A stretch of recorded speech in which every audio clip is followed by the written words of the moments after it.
Well, hey there. Good afternoon. It's 5:07 here, News Talk 105.9 WMAL, where we're making sense of the news. Coming up on the program, Steve Moore is here. Always love Steve. Going to chat with him about the economy, in particular, this Treasury Secretary Nominee, Scott Bessent, who had a very, I would say, successful hearing today before the United States Senate. And you can join us, as always, at 888-630-9625, 888-630-WMAL. Love having you listening to the show. Love having you contributing to the show. In fact, let me go to Don, who's calling in from Alexandria on line 5. Don wants to weigh in on what we heard in the last hour. We were just talking to Mark Morano from Climate Depot, and Mark likes all of President Trump's nominees related to energy and the environment, but he was concerned that they weren't fighting hard enough against the left's lunacy here. Don, good afternoon, sir. Hey, Vince.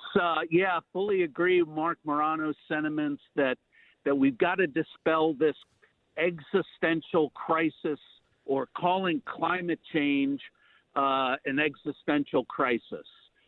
We're as a civilized Western world, the deaths from climate issues are down to less than just a few percent of what they were just 80 to 100 years ago. Yeah. There's no existential crisis. One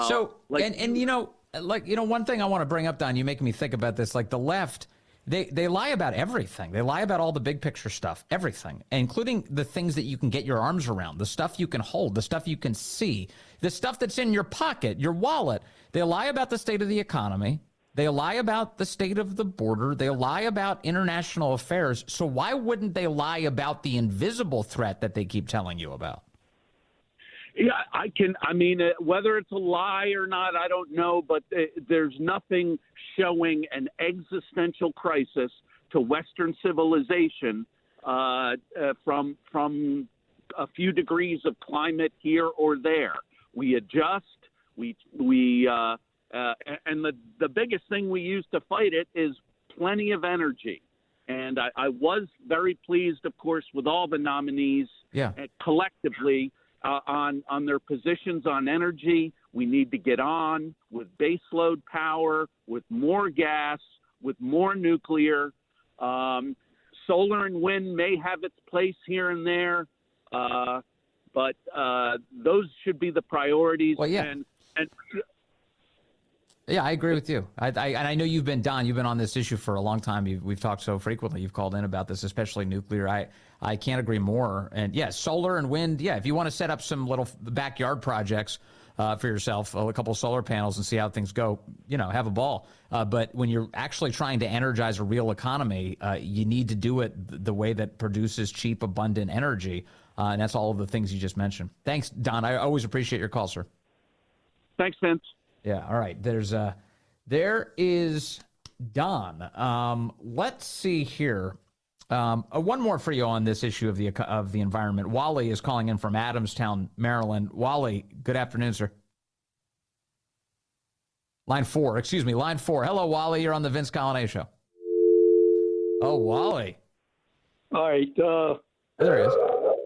Are you still there? Yeah, I don't even know how that happened, but I'm glad you're here. Go ahead, Wally. Okay, I'd like to know how much pollution and heat's been put into the atmosphere and how that would compare with gas-driven automobiles. They're always complaining about too many gas-driven automobiles, and but their mismanagement has caused a lot more problem than the gas.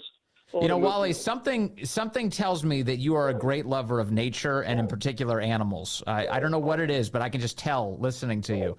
That you love God's creatures.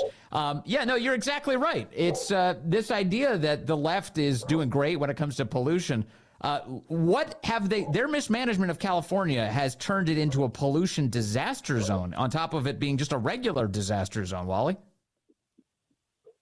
And like I said, I'd like to know, how many is there any way to calculate how many gas-driven automobiles would put that much pollution and heat into the atmosphere, and show them that instead of trying to get rid of all the gas-driven automobiles, and then maybe they ought to be looking at how to manage the forests and things which would probably have more effect. I agree with you. Yeah, Wally, thank you. Useful comparison and once again, evidence of the left's lunacy on this subject. Wally, great call. Love hearing from him and from his dog. All right. There's a couple of things that I want to get to today with you, and some of them is from the New York press in particular. I've got a New York Times story. I've got a New York Post story. Let me start with the New York Times today because they've got a big piece up just this afternoon that is talking about President Trump's, one of his top aides, Stephen Miller, who has worked for President Trump and been, by the way, very effective in that role, carrying out, executing the Trump agenda. He's great. He's one of Trump's top lieutenants. And they have a piece up today that's trying to, do a little bit of fear-mongering around Stephen Miller. The headline on it is Stephen Miller, channeling Trump, has built more power than ever. And the piece begins this way. Here's the when the curtain lifts, here's the lead sentence. When Stephen Miller met with Mark Zuckerberg at Mar-a-Lago late last year, the 39-year-old Trump advisor was in a position of power that would have been unimaginable a decade ago. Back then, Mr. Miller was a mere Senate staffer railing about the evils of immigration. They write what the idea, they're reducing this to nothing. It's just like, oh, he's against all immigration, all of it, no matter what. That really gets into the nuance of Stephen Miller's positions. Stephen worked for Jeff Sessions in the United States Senate. And yes, he has been very focused on both legal and illegal immigration through the years. And he was a part of efforts within the Trump administration to reform legal immigration and make it a more merit-based system. That doesn't sound like he's saying it's an evil system. It sounds like he's saying it's a system that needs to be reformed. At any rate, now he was holding forth, the New York Times says, of Stephen Miller, on U.S. policy with the billionaire chief executive of Meta, a man he had vilified for years as a globalist bent on destroying the nation. The scale had flipped. Mr. Miller told Mr. Zuckerberg that he had an opportunity to help reform America, but it would be on President-elect Donald J. Trump's terms. He made clear that Mr. Trump would crack down on immigration and go to war against the diversity, equity, and inclusion, or DEI culture that had been embraced by Meta and much of corporate America in recent years. Mr. Zuckerberg was amenable. He signaled to Mr. Miller and his colleagues, including other senior Trump advisors, that he would do nothing to obstruct the Trump agenda, according to 3 people with knowledge of the meeting who asked for anonymity to discuss a private conversation. Mr. Zuckerberg said he would instead focus solely on building tech products. Mr. Zuckerberg blamed his former chief operating officer, Sheryl Sandberg, for an inclusivity initiative at Facebook that encouraged employees' self-expression in the workplace, according to one of the people with knowledge of the meeting. Self-expression in the workplace. Let me just be more clear about what that means. That means men pretending to be women, going into the women's rooms, and then also putting tampons in the men's room, which is a policy that Facebook just got rid of. That's the kind of, quote, self-expression that Facebook was encouraging. Amazing. Amazing. Let's see. He said new guidelines and a series of layoffs amounted to a reset and that more changes were coming. Earlier this month, Mr. Zuckerberg's political lieutenants previewed the changes to Mr. Miller in a private meeting, and on January 10th, Mr. Zuckerberg made them official. Meta would abolish its DEI policy. Okay, so this is being framed as, look at how much control Stephen Miller has over this tech billionaire. And in other words, like there's a threat hanging over Facebook, and Miller is cudgeling these guys. This is so abusive. Where was all of this reporting when the Biden administration was beating the tech companies into submission, getting them to censor the American people? There was nothing like this. The dark art of getting Facebook to censor Americans. Nothing. Nothing like that. And the fact is that if Trump's team is working with one of the biggest information disseminating companies on the planet and getting them to a place where they're not censoring. Remember, what's the priority here? It's not censorship, it's free speech. If they have convinced Facebook to be freer with the First Amendment, in the spirit of the First Amendment, that is a net good for people who believe in it. for all of us, even the people who don't believe in it. It's a good thing. And the fact that Facebook is getting rid of some of the insanity internally, that's awesome too. That's a spillover benefit. So funny to see the New York Times today trying to fearmonger around Stephen Miller doing good things for the country. Good for you, Stephen. I love that. I love that. And these guys are falling in line. That's the other piece here. You know, you heard from Biden last night. We talked to Batya Ungar-Sargon earlier about this. Biden is acting as if the oligarchs own Trump. That's what Biden said last night. He didn't say own Trump, but that's what he implied. He referred to the tech billionaires, the oligarchs, controlling Trump. Do you realize how much of this is actually the opposite? They're bending the knee to the Trump voter. These are companies who've been working against you, who've been censoring you, who've been banning you, targeting you.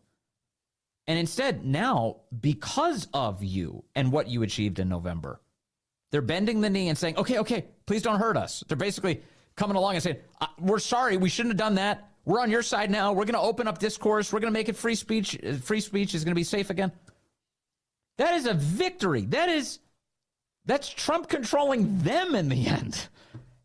And that not for any sort of censorship operation, not to constrain speech, but instead to open it up.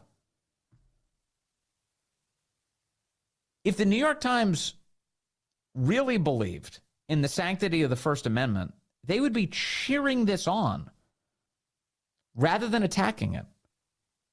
Because what the Times had was an inside deal, one where their speech was protected while yours was banned. They don't like the new world where you get to have a voice too. And this is why, of course, they're opening fire on this. The other thing that I want to share with you, I'm going to get to it in just a moment, but the New York Post has some reporting today on Karinge's exit from the White House on the final days of Karine Jean Pierre at the White House. And remember, yesterday, we had this huge breaking news about an emerging deal between Israel and Hamas and what's going on here. And you would think that the White House would put a foreign policy expert out in front of them, in front of the press. You would think they would put an adult who knows where Israel is on a map in front of the press. But instead, they put Karine Jean Pierre out. And the reason for that? Well, we're just finding that out, the New York Post, with some great reporting. I'll share that in a moment. All right, the New York Post with some interesting reporting today on Karine Jean Pierre. Stephen Nelson, just an awesome White House correspondent, an old colleague of mine.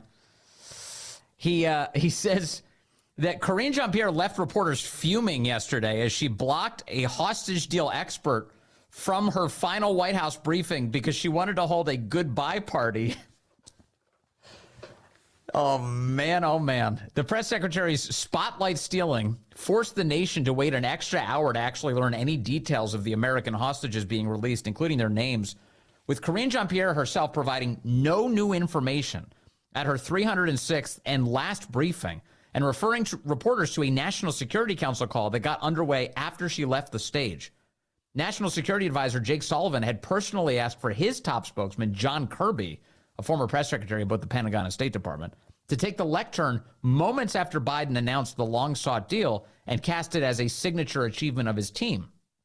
Sullivan made the request of White House Chief of Staff Jeff Zients, but Jean Pierre refused to allow it, citing her own prearranged plans to celebrate herself, two sources told the New York Post. Quote, she basically said it was her goodbye party, one person recounted. Another quote, she kind of marketed it as a celebration of her and her tenure. And unfortunately, that took precedence over huge breaking news. And we haven't had this kind of news in the administration for a long time, end quote. So they want to announce, they want to take ownership of this deal. Peace is breaking out in the Middle East. Oh, we should send somebody out who actually knows what they're talking about. And Karine Jean Pierre says, no, I want to have my goodbye party. And she goes out and she spends 51 minutes wasting everyone's time to talk about how historic and wonderful she is. 51 minutes. A handful of former press office aides looked on, including Jean Pierre's predecessor, Jen Psaki, giving the gathering the feeling of a family reunion as Jean Pierre, the first non-white and first openly LGBT press secretary, became emotional talking about her tenure. An indignant journalist telling the New York Post they spotted expensive bottles of champagne, including Veuve Clicquot, on Jean Pierre's West Wing desk after the briefing, apparently for a boozy staff send-off, though the press secretary herself doesn't drink.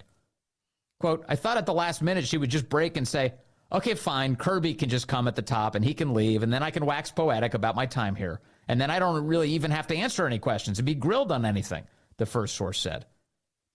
But she really wanted to make a point that the briefing room was hers. And so that's why she pushed so much. And in the end, she feels like she won.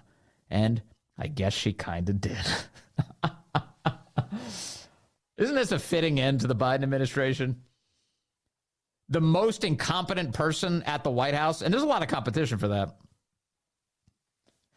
says, no, don't let anyone go out there who actually knows what they're talking about. I need to go out there. I need a party for me. I need to celebrate me. This whole thing is about me. She did look cute, though. She had her nice green shirt on. It was a big party. She had her champagne on her desk. I'm glad she had a good time. And I'm glad she's leaving. Really, very glad. Steve Moore is going to join us next. He's going to talk about this Treasury Secretary nominee, Scott Bessent, and how things went today in the United States Senate. A lot more ahead on the Vince Coglianese Show. Hey, good afternoon to you. 5:35 here at News Talk 105.9 WMAL, where we're making sense of the news. You can join us today, 888-630-9625, 888-630-WMAL. President Trump's nominees, one by one, testifying before the United States Senate this week. Among them, Treasury Secretary nominee Scott Bessent. Here he is today. We do not have a revenue problem in the United States of America. We have a spending problem. That historically, for the past 40 or 50 years, revenues, federal government revenues, have averaged about 17 to 17.5% of GDP. Yeah. And spending has been slightly over that, leading us to a 3.5% budget deficit, which is manageable because we have roughly 3.8% nominal growth, 1.8% real growth, 2% inflation. Today, as you stated, and to be clear, this is one of the things that got me out from behind my desk and my quiet life in this campaign, was the thought that this spending is out of control. We are spending about 24, 25% of GDP. So as you said, 6.8 to 7% deficit. We have never seen this before when it is not a recession or not a war. Man, that guy knows his math. Music to the ears of my next guest, I'm sure. Steve Moore, the founder of the Committee to Unleash Prosperity, joins us now. Hello, Steve. Mr. Steve, are you with us? Oh, his signal is wavering. His commitment. There you are. I hear you just fine now. Hello, Steve. It's good to have you back with us, sir. Hi. Good to be with you, Vince. And that was music to my ear, what we just heard from Scott Bessent. He understands the whole idea of growth. Growth is the best way to bring down the deficit, and he understands that if you get that growth rate up to 3%, you'll start bringing the deficit down. But we also have to cut a lot of spending. We don't have a revenue problem right now, though. The revenues are an all-time high. Yeah. It's all spending, and Bessent made that point today. Yes, in fact, when I think of government revenues in the modern era, one thing that you and I have discussed before is that when that Trump tax reform went in 2017, the Trump tax cuts, government revenue, the media really never talks about this, but government revenue went up after the tax cuts, which is like, I think literally what Art Laffer has been trying to tell everybody for years. And that never really gets any mention in the media. No, it doesn't. In fact, if you look at our hotline today, and I know you get that, Vince, every day, we have a chart that shows that the revenues went up by over 100% in the 6 years since we passed that bill in 2017. So it was a Laffer curve effect. We cut the tax rate on our businesses because we had the highest business tax rate in the world when Trump came into office, and we cut those rates, and we got huge amounts of revenues because we have more business. We brought $1 trillion of capital back to the United States as factories and businesses move back here. Same as, all these businesses are moving out of California and New York to places like Texas and Florida because they have no income tax. Right. The same thing happens on an international scale. When we cut our tax rates, the money came back.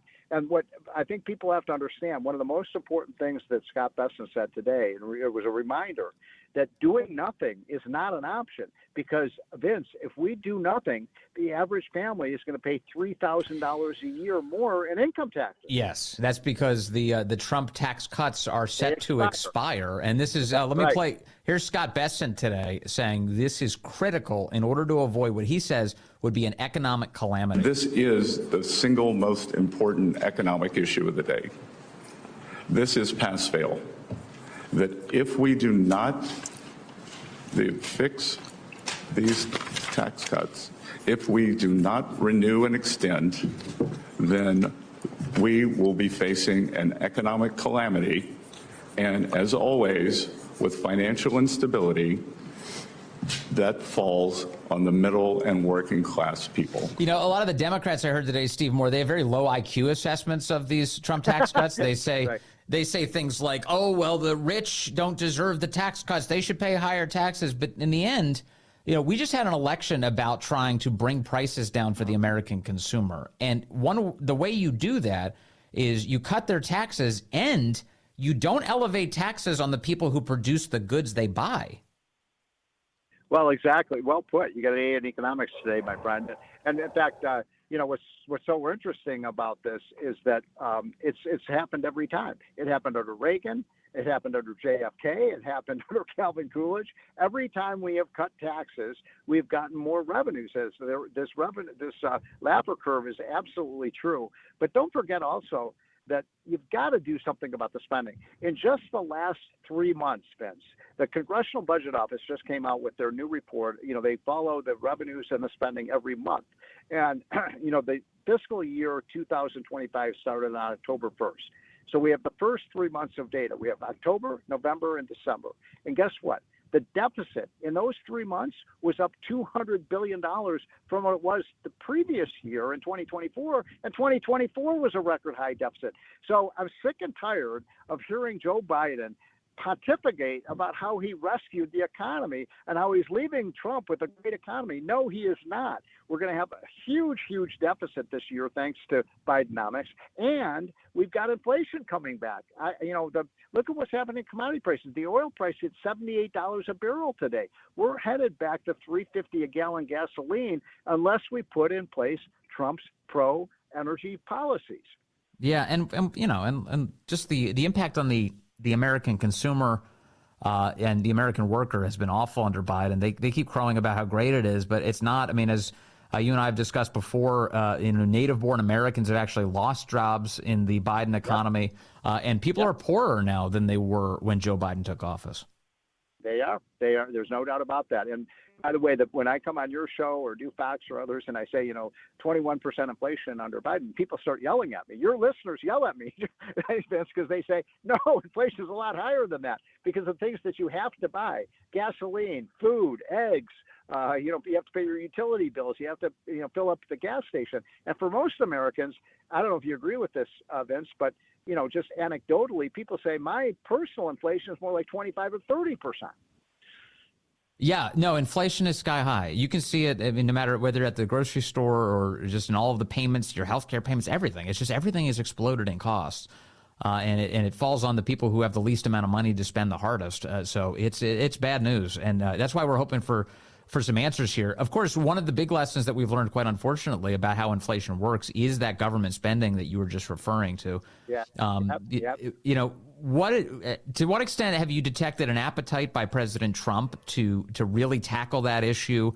We heard from Pete Hegseth, for instance, coming in to be the SecDef. He really did talk about some of that waste that's going on at a very big agency, the Pentagon, and how he needs to get that under control. So it does seem like there's some early good signs in terms of cutting spending. I hope so, but I've been in this town for 40 years. I've go back to the Reagan years, and Republicans talk a good game when it comes to cutting spending, but when it actually comes to cutting spending, they wince. And you've already got a lot of Republicans saying, we got to save the green energy programs in the Biden budget, which is the biggest waste of money at all. Why? Because some of the projects in Ohio are, Republican states. So I'll believe it when I see it, because I've gotten burned before of Republicans. Oh, yeah, we're going to cut spending. And then they don't do it, because they all love to play Santa Claus, whether the Republicans or Democrats. And frankly, look, I'm a big Trump guy. I was one of his economic advisors. I think he was an amazing president. But even Trump himself wasn't a big budget cutter. So I'm hoping that Elon Musk and Vivek Ramaswamy can convince Trump and the American people that there's so much waste out there that we can save hundreds of billions of dollars a year without cutting the programs Americans depend on. Yeah, I mean, and obviously, just you've been around long enough to know that the biggies that nobody really wants to tackle in terms of how do we get the spending under control is what do we do about Social Security, which of course has been raided by the federal government for years, people have been sold a false bill of goods there. What do we do about healthcare expenditures by the federal government? These are areas where politicians pretty uniformly avoid them because they're afraid of the political consequences of saying that, hey, they need to be dealt with in order to make costs, work in the United States. Yeah. So look, when Trump said, I'm not going to cut Social Security and Medicare, and by the way, I don't think he should. I don't think he should cut the benefits from Social Security and Medicare. But both these programs, especially Medicare, I mean, the fraud in Medicare and Medicaid, hundreds of billions of dollars are being stolen, ripped off. How much money was stolen from the PPP program? How much money was stolen from unemployment insurance, from bogus claims? People, by the way, are we going to continue to write off people's student loans? I don't think so, not under Donald Trump. That's $300 billion right there. I mean, and incidentally, Biden is still in the White House for 3 more days? I can tell you what they're doing right now. They are shaking the sofas, trying to find every single quarter that drops out so they can spend every dime. That's why the budget went up so much in the last 3 months. I mean, it's so incredibly irresponsible. Well, they're leaving. I mean, I get so angry about it. Yeah, I don't blame you. And this is one of the issues that, Russ Vought, who is the incoming head of the OMB, who is he did that same job in the first administration. He keeps pointing out that the federal government works under a very insane policy, under many insane policies. But when it comes to spending, basically Congress authorizes spending and then says the president has no discretion to save money. Right. So if the president says, I want to save money, I don't need to spend that much money, I could do this more, at a cheaper rate, which, by the way, President Trump has an entire career of doing that very thing. He's penalized for that. You can't do that. You can't save the taxpayer money. That's insane, Steve Moore. That's the kind of thing we should change immediately. You better believe it. And every president from Thomas Jefferson through Richard Nixon had a power called the empowerment power, which Trump wants to bring back. And it meant that the chief executive, which is the president, just like the chief executive of a company. I mean, can you imagine a company CEO saying, well, we authorize this much money and we don't need to spend it, but we're just going to have to spend it all since we authorize. No, of course not. That's not what a company would do. They'd say, oh, this project only cost half of what we expected, so we can save the other half. That's not the way government works. Let me give you an example. Let's say that tomorrow we had an armistice in Ukraine, and that the fighting stopped and the shooting stopped and the killing stopped. We would still have to spend all that money that was allocated to Ukraine, even though the war is over. How stupid is that? It's about as dumb as it could possibly get, which is why it makes sense that it's a federal government program. It really is. It really is very crazy. Hey, so how do you envision the economic picture changing beginning Monday? I'm a little nervous about the economy right now. I mean, I think if you look at it, prices are rising. There's no doubt about it. Yeah. We all hate inflation, and inflation is the enemy of growth. And then you've got these massive deficits that are getting worse and worse in the last months of Biden. So, I think Trump's going to need just a gigantic pooper scooper to fix all the problems that have been left behind, which is why it's laughable that Biden gave that speech yesterday. And may I say, I've lived a long time in politics. That was the most despicable speech I've ever seen. I really was. For him to, it's going to be he's going to be a dictator and this kind of thing. What kind of farewell speech is that? Really, really awful. And it showed a lack of class. And it demonstrates what a lie his own inaugural address was, that he would unify the country I'm instead. going to unify. Yeah. No, that was exactly 4 years ago. I'm going to unify the country. Can you point to one thing, Vince, because I can't, one thing that Joe Biden did to unify our country? Yeah, he made everyone realize what a fraud he is, and so they voted for Trump. Good answer. Thank you. Hey, Steve Moore, always great to talk to you, sir. You too. There Good, and happy inauguration week. Same to you. That's Steve Moore, founder of the Committee to Unleash Prosperity. The inauguration. Got to figure out how to navigate my way downtown for that. Oh, yeah, I'll be there. If you see me, say hello. It's going to be good. Let's see here.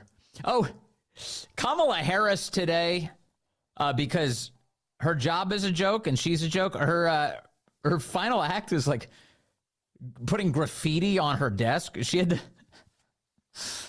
she got a Sharpie out and she signed the drawer. Now, okay, in fairness to her, apparently this is a tradition. Outgoing vice presidents, I guess, they graffiti the desk, the ceremonial desk of the vice president. And so that's what she was up to today. She declared today, though, that she's not going anywhere, that we're not done with her yet, that you're going to see a whole bunch more of her, quite unfortunately. And our work is not done. And as you all know me, because we have spent long hours, long days, and months and years together, it is not my nature to go quietly into the night. So don't worry about that. I don't know if I was worried about it. I was kind of hoping for that. I was hoping you'd go away quietly. But no. She said she runs into people all over the country. No, she doesn't. She doesn't talk to normal people. She doesn't travel all over the country. She says she runs into people all over the country who thank her for all of her great work. I am fully aware that I am the public face of a lot of our work. And so I have the benefit of running into people all over our country who thank me. Oh, come on. And do you think she wants to spend any time with normal people at all? That's the last thing she wants to do. Did you see the story this week that she refused to have the Vances come? The Vance family. JD's wife, Usha, she's trying to figure out, how to set the house up for the kids. They wanted to make sure that there were elements that were childproof and whether or not they could do that. Awful Kamala Harris and the second lady, Doug Emhoff, refused to have them come over and visit the house, which is, by the way, a tradition to welcome the incoming vice president to the Naval Observatory, the vice president's residence. They refused. She's awful.